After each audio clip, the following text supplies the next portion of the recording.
Now, joining us in the studio, a guy who definitely has his college degree. We have Dr. Frank Lombardo. How are you doing today, Doc? Very good. Thanks for inviting me. You're very welcome. Now, you're an orthopedic? Yes, I am. Are you a surgeon? I am an orthopedic surgeon. Now, when you sit there, like when you watch, are you a sports fan at all? A little bit, yeah.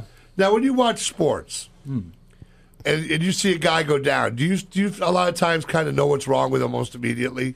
Oftentimes, yes. I'm able to analyze the type of injury that they have, the mechanism of the injury, and determine what structure they may have damaged when they fell. Yeah, because something that's more intuitive. The dynamics of the knee. The anatomy. That. Yeah. Now, what about a situation? Now, this is an injury that I've only heard of like in the last 5 years or so, were microfractures. Right. Now, what is that? Well, microfracture is actually a surgical technique that is performed during surgery where we deliberately break the bone to enhance the healing that may occur in and around a cartilage surface. So someone may have some small piece of cartilage damage in their knee, and we punch a small little hole in that cartilage surface that's been damaged. So a microfracture is a procedure, not the injury? Not the injury, no. Now, I never knew that. You may be talking about stress fractures. No, like I know, like with Amari Stoudemire, yeah, and various guys have had microfracture surgery in their knee. Mm-hmm. I always thought they were having surgery for they had a whole bunch of basically a splintered knee. No, it's actually the procedure that's being done to help the healing process. So we're stimulating the body to actually heal that cartilage that's been damaged. Now, do you find that sports have led to a lot of rehab advances, I'm sure. Absolutely, yeah. Just last season we saw it with Adrian Peterson. Mm-hmm. A guy blew out his ACL, an injury that used to be, you look at some of these guys, like Gale Sayers, all right, back in the 1960s. Yes. He took an injury that today he'd be back from in 6 months. Mm-hmm. And it ended his career. Right. Yeah, that type of career-ending injuries are definitely getting less. We're able to get patients and athletes back to their previous level of function much easier. Both based on surgical techniques and also our physical therapy protocols afterwards. Yeah, the physical therapy part is really pretty amazing, how they work people back in. That rapid mobilization where we would protect people for long periods of time, we don't do that as much anymore. Yeah, because I know back when I was younger, I had a lot of ankle problems, and I would keep blowing out my ankle. Right, yeah. And they would constantly immobilize me. Yeah. Now it's therapy, mobilize, and get all that strength back again. Get back on those ice skates. Yeah, that won't be happening ever. So the whole microfiber thing, microfracture thing, that's interesting. So it's like, oh no, this thing's not healing, so let's give it something to make it heal. Yeah. Let's give it a reason to heal. Yeah. That's interesting. And a lot of it's based upon the stem cells. That's a very popular topic right now. But what you're doing during the microfracture technique is that you're getting those stem cells that are from inside the bone marrow to come out to the surface of the cartilage that's been damaged so those stem cells can actually fix the cartilage itself. Now, really, so you're basically using your own, because I know that a big thing now is to save umbilical blood. Mm-hmm. Yeah. Because of the stem cells. Yeah. I've done it for three of my kids. Now you save it for them? Yep. And so, like, if something happens to them, you hope that the technology's there to actually utilize that, and some of it is. That's amazing. Every day there's got to be advances and stuff like that that you're reading about and things like that. And just simple things like you do a lot of full joint replacement, right? I do hip and knee replacement surgery. And I got a buddy of mine who works here who just had his hip replaced. Right. And he was up and walking, I think, inside a day. Yeah, we try to get patients up walking the same day of surgery, just even within a few hours. Again, that same philosophy of early mobilization. No more of this bed rest, relax and rest. We're going to get people up. See, that used to be the upside of surgery or something like that. At least I get to hang out in bed for a while.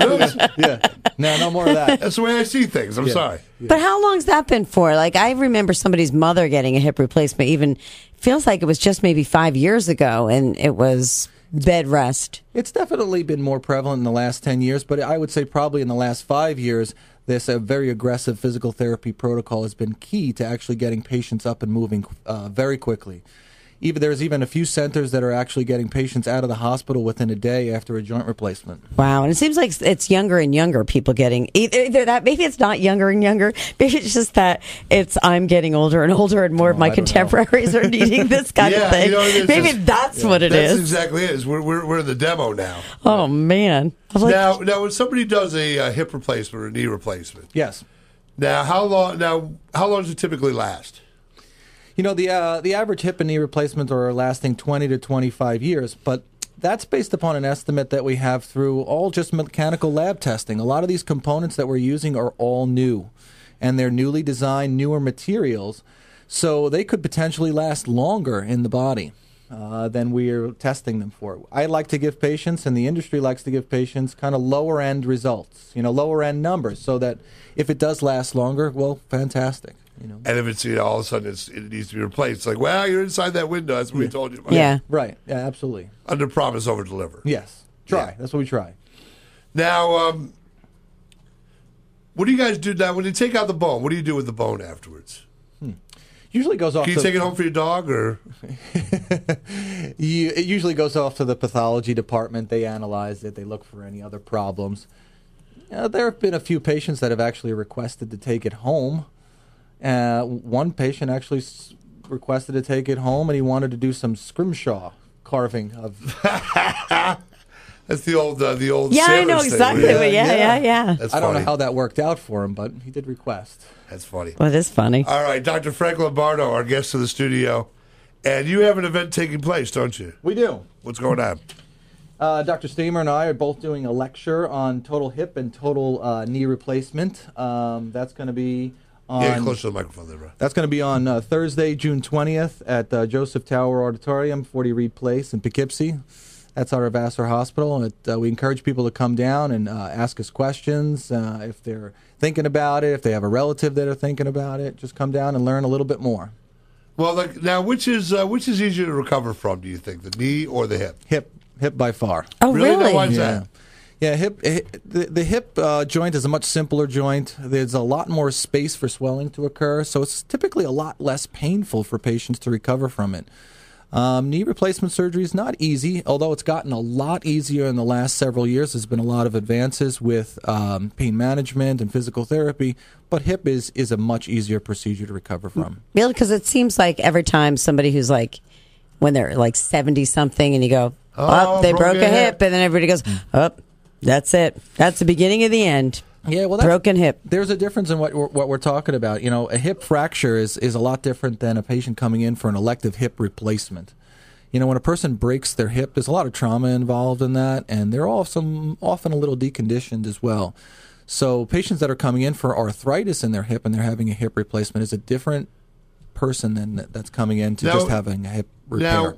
Now that's a ball, and that's a ball joint. It's a ball joint, yeah, ball and socket. So now it's a ball and socket. So what happens? You take off you put a new ball on? Take off the ball, and we resurface the socket. So we put a new implant in there that acts as the acetabulum or the socket of the hip, and the ball is put on as well. And there's different materials. So you're not replacing the bone that comes out of there. No. We are replacing the ball portion because the ball portion is removed during the procedure. So a lot more of your hip remains intact than maybe the layman might think. Yes, absolutely. When I think hip replacement, I'm thinking hip replacement. Yeah, I'm thinking they got to take both, like everything. Yeah, both parts of it. No, and most of your bone, all of your muscle, all of the tendon still remains in place. So that it's very well maintained. Even more bone is preserved when you have a knee replacement. Most people are very confused when they think they're going to have a knee replacement. They're going to have the femur bone, the tibia bone cut off, and there's going to be new implants put in. It really is a resurfacing procedure in knee replacement. It's a lot like having a cap on your tooth. Just a small portion of bone is removed and a new cap is placed on top of the two bones. What about the cadaver stuff? My friend had a knee replacement, and I don't know what they got, but they got something from a tendon or something from. Very, very unique. Not often done. Really? That is not a very commonly performed procedure. Now, have you ever done elbow replacement, like the Tommy John or anything like that? Have you ever? No, that's outside the realm of what I practice regularly. I mostly specialize in hip and knee replacement. Okay.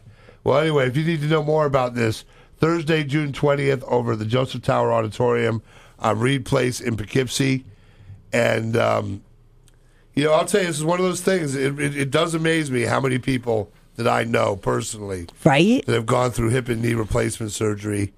And if you think you might be a candidate for it, or if you think maybe somebody you know is a candidate for it, you need more information on it, go on down to Vassar Hall, or Vassar, on June 20th, the Joseph Tower Auditorium at Reed Place in Poughkeepsie. Their number over there, 877-729-2444.